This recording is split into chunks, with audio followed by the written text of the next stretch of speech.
Bonjour à toutes et à tous, bienvenue sur KTO pour la vie des diocèses où nous partons chaque semaine à la découverte d'un territoire, d'un diocèse et de son évêque. Et aujourd'hui, direction les Alpes de Haute-Provence pour parler du diocèse de Digne au cœur de la région Provence-Alpes-Côte d'Azur. Dans cette édition, on découvrira en quoi consiste le réveil baptismal auquel sont appelées les paroisses et on ira dans la magnifique ville médiévale de Gréoux-les-Bains qui, comme chaque année à la mi-janvier, a vécu 4 jours de festivités autour de la Saint-Sébastien. Quelques mots pour commencer sur les Alpes de Haute-Provence, territoire rural. C'est la vallée de la Durance qui représente l'axe majeur de peuplement de la population, une population répartie dans des communes à taille humaine. C'est la beauté des panoramas qui attire résidents et touristes avec une nature alpine nichée au cœur des parcs naturels du Luberon, du Verdon et du Mercantour. Un département qui doit aussi affronter les défis du vieillissement de sa population et du risque de l'isolement d'une partie des habitants. Et pour parler du diocèse de Digne, je reçois son évêque, Monseigneur Emmanuel Gobillard. Bonjour Monseigneur. Bonjour. Je viens de donner quelques éléments de présentation des Alpes de Haute-Provence. Comment vous pourriez nous présenter votre diocèse ? C'est un diocèse, j'allais dire, authentique. C'est un magnifique diocèse, dans tous les sens du terme. Les gens sont accueillants, il fait bon y vivre. C'est pour ça, vous avez parlé de l'âge, bien sûr, des habitants, mais c'est pour ça que beaucoup de retraités veulent venir à la fin de leur jour dans les maisons de retraite, parce que le climat est très, très agréable, que les gens sont gentils, que les villages sont pittoresques. Voilà. Moi, j'aime beaucoup, vraiment, j'aime beaucoup mon diocèse, donc je ne pourrais être que très, très chauvin. Il y a 167 000 habitants environ dans les Alpes de Haute-Provence et puis 25 prêtres de moins de 75 ans. On va découvrir avec vous ce qu'il s'y vit. Quelques dates pour mieux connaître votre parcours, Monseigneur Emmanuel Gobillard. Vous êtes donc évêque de Digne depuis 2022. Vous êtes aussi le référent pour la conférence des évêques de France pour le sport. Et le tourisme. Et le tourisme. Merci de compléter l'intitulé. Vous êtes né en 1968 à Saumur, en Maine-et-Loire. Ordonné prêtre en 97 pour le diocèse du Puy-en-Velay. Parmi toutes vos missions, je mentionne celle de recteur de la cathédrale Notre-Dame-du-Puy de 2006 à 2016 et d'évêque auxiliaire de Lyon de 2016 à 2022. Je termine avec la devise épiscopale. Elle vient de l'évangile de Jean au chapitre 15, verset 11. « Pour que ma joie soit en vous ». Je voudrais commencer, Monseigneur Emmanuel Gobillard, en évoquant un de vos illustres prédécesseurs, Monseigneur de Miolis. Alors peut-être que le nom n'évoque pas quelque chose à tous ceux qui nous suivent, mais c'est une figure fascinante qui a inspiré Victor Hugo pour Les Misérables à travers le personnage de Monseigneur Bienvenu Myriel. Pourquoi les évêques de France ont-ils décidé d'ouvrir sa cause de béatification, lui qui a été évêque de Digne pendant 36 ans à partir de 1806 ? Je dirais pour deux raisons. D'abord 32 ans, pardon. Oui. Pour deux raisons. D'abord parce que on a besoin d'un exemple concret et assez récent pour les évêques. On a besoin d'être convertis comme tout le monde, et cette conversion, elle passe par la belle figure de certains évêques qui ont une sainteté flamboyante, Saint François de Sales, par exemple. Et Monseigneur de Miolis, il a presque un siècle d'avance dans sa façon d'exercer le ministère. Alors qu'on était plutôt dans le structurel, dans l'organisationnel, avec les évêques de son époque. Lui, il parcourt le territoire. Il fait que des visites pastorales avec sa mule. Et puis, il est très soucieux de la catéchèse, du contact avec les gens, de l'éducation, des congrégations religieuses. En gros, il a une ardeur missionnaire exceptionnelle. C'est vraiment le disciple missionnaire, comme le veut le pape François, comme évêque. Donc pour nous, c'est vraiment beau de se dire on peut suivre, mettre nos pas dans les pas d'un prédécesseur qui nous ressemble, ou en tout cas dont la mission ressemble. Pourquoi est-ce qu'il vous ressemble ? Il nous ressemble parce qu'on a tous le désir d'aller au contact des gens. Tous les évêques de France ont ce désir-là, de vivre la mission. Parfois, on regrette même le temps où nous étions curés de paroisse, où on pouvait vivre ce contact de façon régulière. Dans les Alpes de Haute-Provence, c'est peut-être plus facile que dans d'autres diocèses, mais c'est le cœur de notre mission, c'est annoncer l'Évangile, et lui n'a pas cessé de le faire. En quoi est-ce qu'il vous inspire, Monseigneur de Miolis, personnellement, comme évêque de Digne ? Alors moi, je suis désolé de le dire à tous ceux qui le connaissaient bien avant, je ne le connaissais pas. Sauf que j'avais lu Les Misérables et j'avais en tête Monseigneur Myriel. En arrivant dans le diocèse, en 2022, j'ai choisi de venir à pied. Et en arrivant, attendait la bulle du pape François qui citait cet évêque dans sa bulle, pas nommément, mais il disait un illustre prédécesseur dont a parlé un grand écrivain français. Donc évidemment, c'était lui. Je me suis posé des questions, j'ai posé des questions. Et on m'a dit qu'il avait fait que des visites pastorales. Et c'était un peu le projet que j'avais, mais j'y ai vu une vraie confirmation. Donc de temps en temps, je m'inspire de lui pour mes projets. Il y a eu un magnifique documentaire diffusé sur KTO il y a quelques semaines et j'invite tous ceux qui nous suivent à le voir ou le revoir. On va parler avec vous, Monseigneur Emmanuel Gobillard, des grandes orientations du diocèse puisque vous proposez aux paroisses de vivre un parcours de réveil baptismal pour favoriser un renouveau spirituel et missionnaire. Ce parcours s'appuie sur un livret conçu par le Conseil diocésain de pastoral et c'est Cyril Prache, diacre permanent et délégué général du diocèse, qui nous en présente les grandes lignes.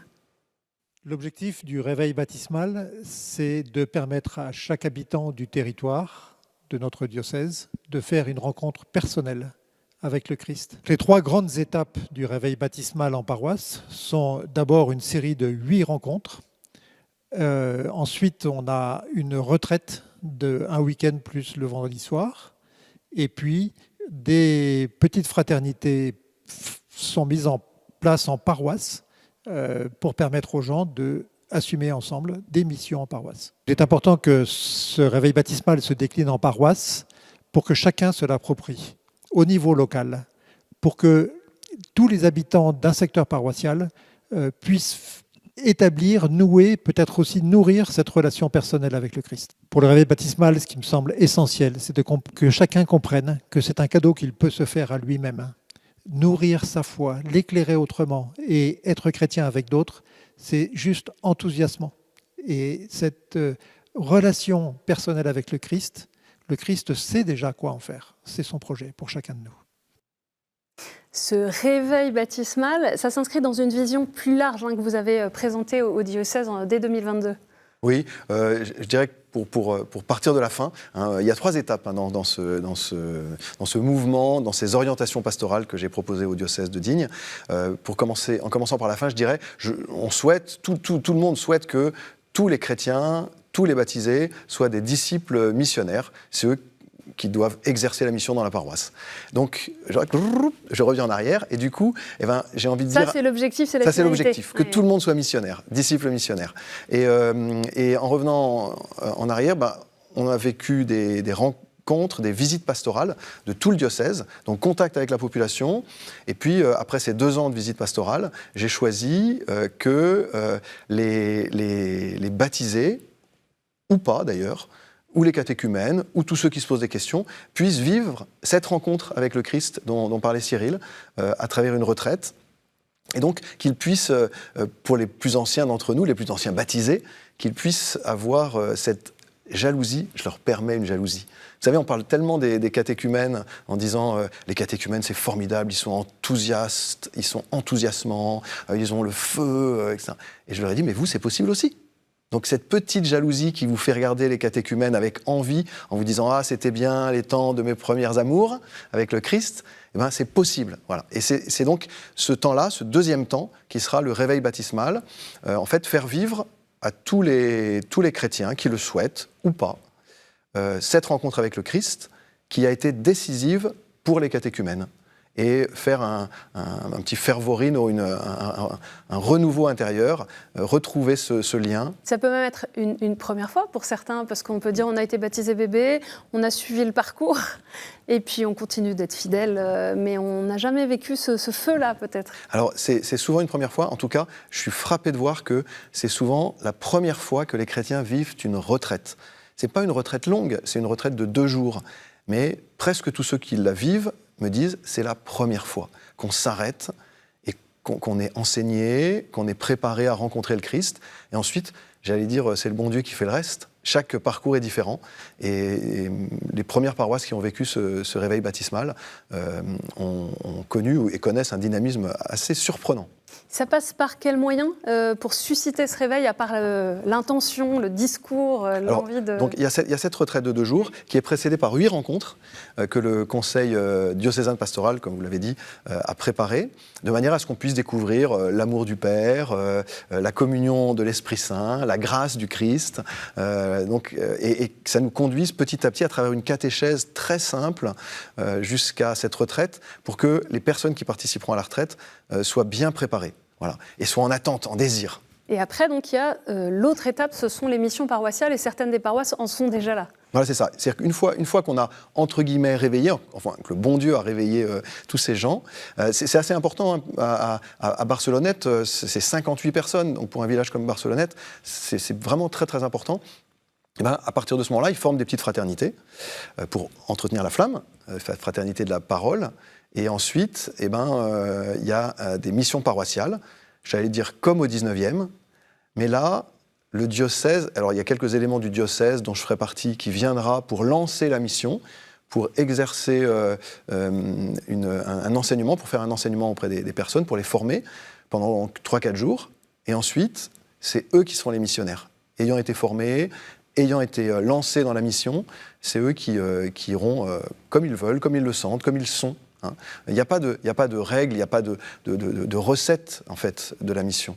La recette, c'est cette rencontre avec le Christ, l'unique recette, et ensuite chacun la déploie comme il est. Donc certains vont aller frapper aux portes, d'autres vont peut-être organiser des événements pour faire venir ceux qui ne franchissent plus le seuil de l'Église. D'autres iront voir les personnes âgées ou les malades. Certains ne se sentent pas, prieront. Tout simplement. Et donc ce seront ces disciples missionnaires que j'attends. En tout cas, les débuts sont surprenants. Je pense qu'il faut laisser le bon Dieu, lui faire confiance et mettre en relation les gens avec lui. Puis voilà.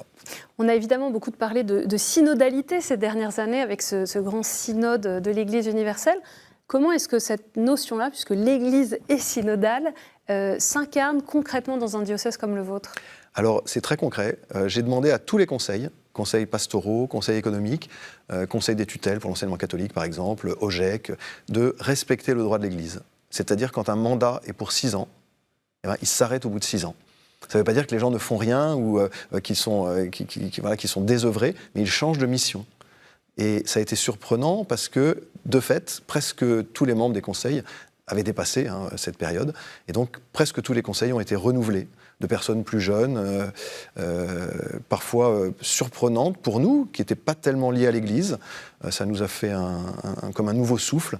Et en fait, voilà, pour nous, pour un diocèse comme Digne, la synodalité, c'est d'abord de renouveler tous ces conseils, tous ces lieux où se pense, se vit et s'organise la vie de l'Église. Je vous propose maintenant de partir à Gréoux-les-Bains, un village typiquement provençal, surmonté d'un château datant du XIIe siècle et bordé par les eaux du Verdon.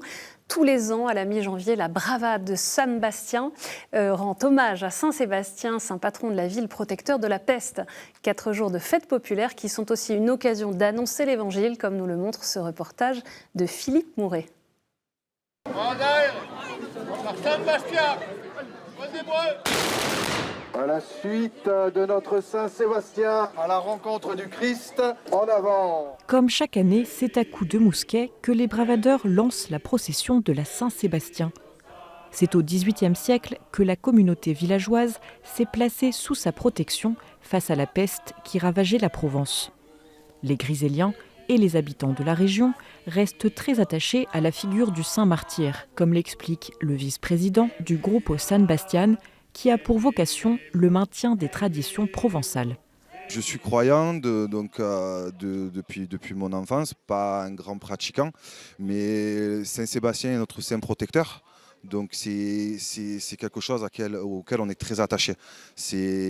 Quand on est au Moyen-Âge, il nous protégeait des maladies et à l'heure d'aujourd'hui, il protège, il veille sur nous. Je ne suis pas croyante, mais j'étais très touchée d'apprendre l'histoire de Saint-Sébastien ce soir, qu'il a été martyr. Et j'aime beaucoup aussi le fait qu'on continue de le célébrer, de se souvenir de sa mémoire et de ses actions. Le curé du secteur paroissial saisit cette opportunité pour partager l'Évangile. Ces hommes et ces femmes viennent pour la Saint-Sébastien, juste par curiosité, par tradition ou par foi. Et donc, on leur donne la chance de pouvoir rencontrer le Christ. Monseigneur Emmanuel Gobillard, évêque de Digne et de la Fête. Le lendemain, il bénit la chapelle Sainte-Croix, mais aussi dans l'église Notre-Dame des Ormeaux, un tableau du XVIIe siècle, un nouvel ambon et un orgue. Occasion d'un dialogue rare et étonnant. Orgue, instrument sacré chante l'Esprit Saint qui anime nos vies du souffle de Dieu.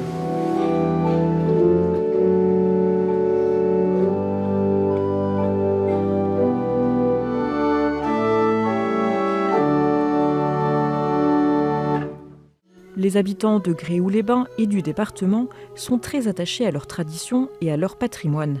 Un sentiment partagé par le maire de la commune.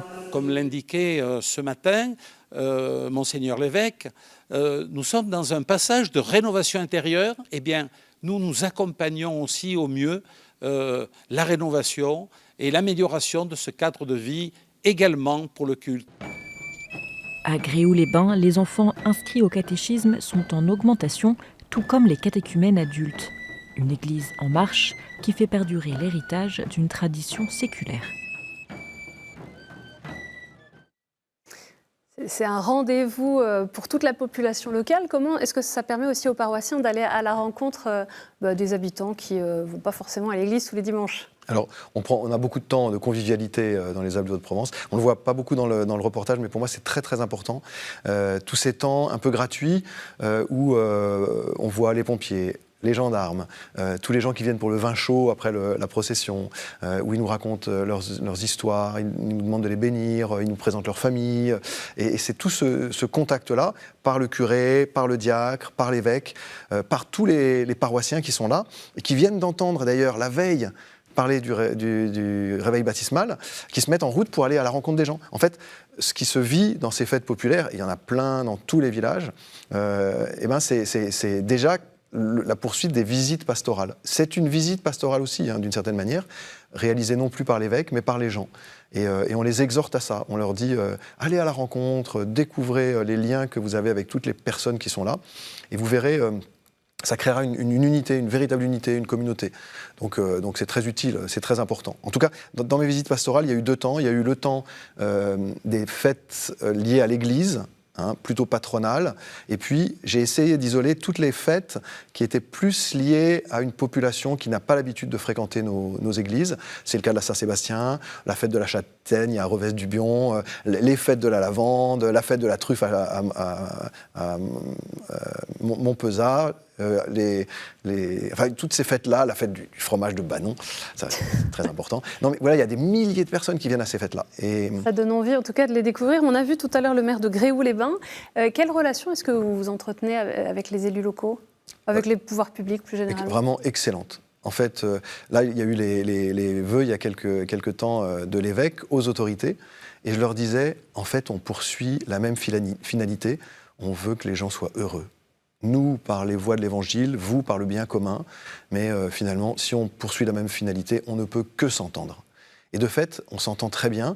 Même, je reçois des lettres de maires de communes dans lesquelles je n'ai pas encore fait de visite pastorale et qui me disent « Quand est-ce que vous venez ?» Donc, ce lien-là, il devient naturel. Il est très facile parce qu'à l'échelle du diocèse, à l'échelle des communes du diocèse, il n'y a pas de problème de politique, mais en revanche, il est très nécessaire parce que tout le monde est content, en fait. Tout le monde est honoré qu'on vienne les rencontrer, qu'on les mette en valeur. Et la vie d'un évêque, en tout cas, c'est beaucoup ces rencontres-là. Peut-être un mot sur l'enseignement catholique dans votre diocèse. C'est une toute petite proportion des élèves scolarisés dans le département.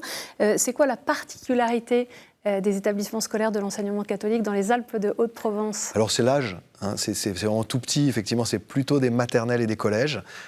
En ce moment, il n'y a pas de lycée catholique dans les Alpes de Haute-Provence, on est un des seuls départements, donc c'est effectivement tout petit, mais comme c'est tout petit, je dirais qu'il n'y a pas de difficulté, il n'y a pas de conflit, il y a une proximité avec les chefs d'établissement, il y a une vraie participation des chefs d'établissement, des professeurs, et il y a aussi une vraie simplicité de contact. J'étais, il y a 15 jours, j'étais à Manosque, où j'ai rencontré les élèves de 3e, et puis ils me posaient toutes les questions qu'ils voulaient. J'allais dire que notre pauvreté permet une certaine simplicité. Je vous propose maintenant, Monseigneur Emmanuel Gobillard, de passer aux questions de terrain.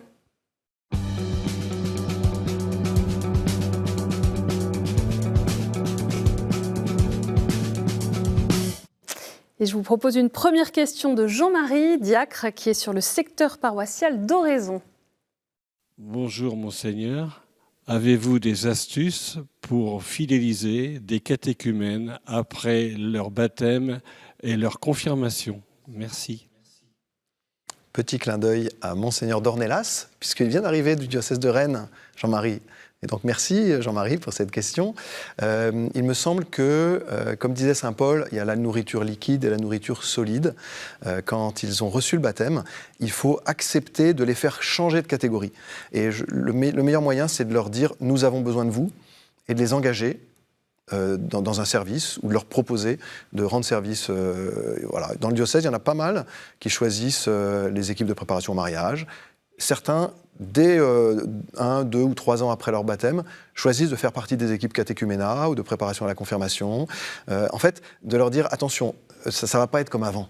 Ça ne va pas être seulement une formation. Ça ne veut pas dire qu'il ne faut pas que vous vous formiez, mais maintenant on a besoin de vous et on compte sur vous dans les conseils dont on a parlé tout à l'heure, pour le réveil baptismal. Si vous avez besoin d'un renouveau vous aussi au bout de 2-3 ans, eh ben, faites la retraite qui est proposée. Et on a besoin de personnes qui s'engagent au service de l'Église et qui soient jeunes, donc c'est parfait. Et ça les fidélise. En fait, c'est la meilleure formation, l'engagement au service de la mission. On a une question d'Ania, qui est responsable d'aumônerie. Bonjour Monseigneur. Pourriez-vous me donner conseil comment expliquer l'euthanasie aux jeunes à ma paroisse? Ah oui, ça c'est une question difficile. Pour moi, le fait de pouvoir transmettre aux plus jeunes, c'est quelque chose de très important, hein, de pouvoir leur dire les choses simplement. Concernant l'euthanasie, moi, si j'avais des jeunes devant moi, je leur raconterais un peu ce que moi-même j'ai vécu en accompagnant les malades du sida en phase terminale. Je leur dirais, en fait, j'ai eu 5 demandes d'euthanasie. 5 personnes, sur leur lit de mort, m'ont dit on voudrait en finir, on n'en peut plus. Et ma réaction, ça a été pas de leur dire non, voilà. Pas quelque chose de brutal, mais de rester dans l'écoute de ce qu'ils veulent, de ce qu'ils attendent. Et j'ai demandé au personnel médical de prendre vraiment soin d'eux. Je suis retourné les voir tous les jours. Et curieusement, les 5 demandes ont disparu. Et parfois de façon assez brutale. Il y en a un qui m'a dit pour ce que je t'ai dit l'autre jour là, surtout, t'arrêtes. J'ai changé d'avis, je veux surtout, tu le fais pas. Hein. Comme si j'avais la possibilité de le faire. Mais c'est intéressant de se dire, en fait, c'est une demande d'être aimé. Ils ont soif d'être aimés. Et si on leur dit, OK, je vais te laisser partir, ou je vais te tuer, ça veut dire, tu n'es pas aimé, tu es inutile. Voilà, moi je raconterai ce témoignage. Je pense que le témoignage, il parle plus que toutes les grandes réflexions. On écoute une dernière question d'Hubert, qui est du secteur paroissial Lavande-Verdon à Gréoux-les-Bains, justement. Bonjour Monseigneur, comment voyez-vous l'avenir de l'Église dans ces 10 prochaines années et comment imaginer un concile Vatican III? Alors, peut-être que je répondrai à la troisième. Par la première, déjà, l'avenir de l'Église, ce sont ceux qui frappent à la porte, comme les catéchumènes, et je leur demanderai de rendre service, de s'engager dans la mission, tout simplement. Et puis, en entendant cette question, curieusement, il y a plein de phrases d'évangile qui me viennent. Regardez les oiseaux dans le ciel, ils ne sèment ni ne moissonnent, mais votre Père qui est aux cieux les nourrit tous. N'ayez pas soin de demain. Demain aura soin de lui-même. À chaque jour suffit sa peine. En gros, c'est l'avenir de l'Église, ça appartient à l'Esprit Saint, ça appartient à Dieu. Nous sommes des serviteurs inutiles. Ça veut dire serviteurs. Souvent, on bloque sur inutile, mais ça veut dire serviteur. Et inutile, ça veut dire c'est Dieu qui dirige tout ça. Et en prenant un peu de recul, l'Église catholique en Corée du Sud, aux Philippines, en Amérique du Sud, c'est pas la même que chez nous. Le bon Dieu suscite plein d'initiatives différentes dans tous les pays du monde. L'Église catholique au sens large, elle est mue par l'Esprit Saint. Nous, on a un devoir de moyens. Les résultats, ils ne nous appartiennent pas. Ils appartiennent à Dieu. C'est lui qui fait tout. Dans la dernière minute de cette émission, je voudrais revenir sur votre passion du sport. Comment est-ce que dans le diocèse de Digne, vous arrivez à lier le désir de sport et puis peut-être des propositions pastorales? Est-ce qu'il y a des invitations à venir? Alors déjà, le fait d'écouter le diocèse de Digne est un diocèse très, très touristique, avec un tourisme sportif très important. Et donc, on a eu une idée, on verra si ça va se réaliser, on espère, d'un trail des cathédrales, c'est-à-dire, en gros, une marche de montagne, c'est de la course de montagne, entre les 7 cathédrales de notre diocèse. On commencera modestement, et puis, moi, j'aimerais même que ça aille jusqu'à un trail-athlon. Alors le trail-athlon, ça serait... Ah là, il faut être en forme. Hein. Ouais, c'est vraiment très dur. C'est de la nage en eau vive dans le Verdon, pourquoi pas, ou dans le lac du Verdon, de la course de montagne et du VTT. Et là, on pourra, je pense, si on fait les 3, relier les 7 cathédrales. Mais en tout cas, il y a pas mal d'idées à avoir, et ça a pas mal de succès dans la population. Mais moi, ce qui m'intéresse, c'est pas que ça ait du succès ou pas, c'est que dans le succès que connaissent ces sports, nous puissions rejoindre les gens et leur annoncer le Christ. En tout cas, ça nous donne envie de commencer à nous entraîner. Merci beaucoup, Monseigneur Emmanuel Gobillard, d'être venu sur le plateau de la vie des diocèses. Pour en savoir plus sur le diocèse de Digne, rendez-vous sur le site internet église.catholique04.fr. Cette émission est bien sûr à revoir sur kto-tv.com et à réécouter sur les plateformes de podcast et sur l'application KTO Radio. Merci à chacun d'entre vous pour votre fidélité. Rendez-vous la semaine prochaine.